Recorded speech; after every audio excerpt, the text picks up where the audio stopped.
Asalaamu calaykum waraxmatullaahi wabarakaatu asxaabta walaashay Yumna oo idin leh kusoo dhawaada channelka daawanaysin waa Yumna Beauty.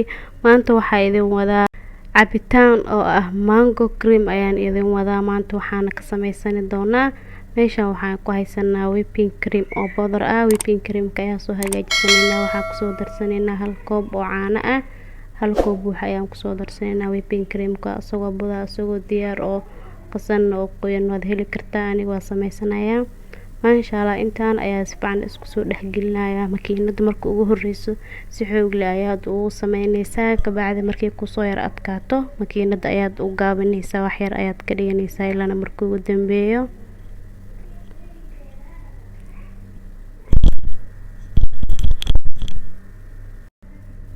maasha Allah asxaabtadas ayuu noogu soo adkaaday markii ugu dambeysay. hadda makiinada oo soo gaabsanay saas ayaa si fiican isku dhexgelinaynaa maasha Allah asxaabta.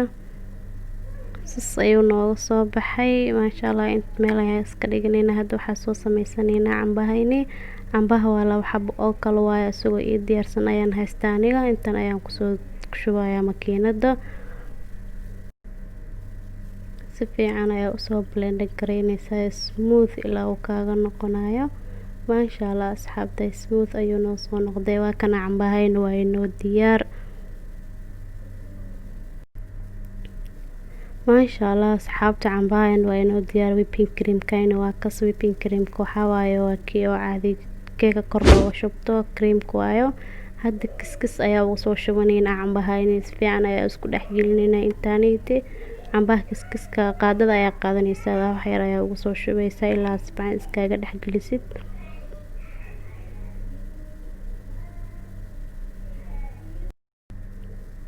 maasha Allah asxaabta. hadda cambahayna dhan waa kusoo dhameynay maasha Allah. intan ayaan si fiican iskugu dhex labanaynaa si fiican iskugu dhex galaan.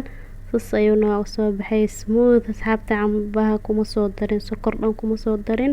whipping cream ka asagaaba iska macaanba maasha Allah, sokor uma baahno. saas ayuu noogu soo baxay maasha Allah asxaabta. laga faa'iideysto insha Allah. hadaa u baahan tahay qabow badan freezer ayaad gashanaysaa, wax yar ka bacdi ayaad soo qaadanaysaa. aniga qabowga uma baahan. aniga waxaan ku soo samaystay caanaha qabow iyo cambaha qabow, labadaba qabow ay ahaayeen.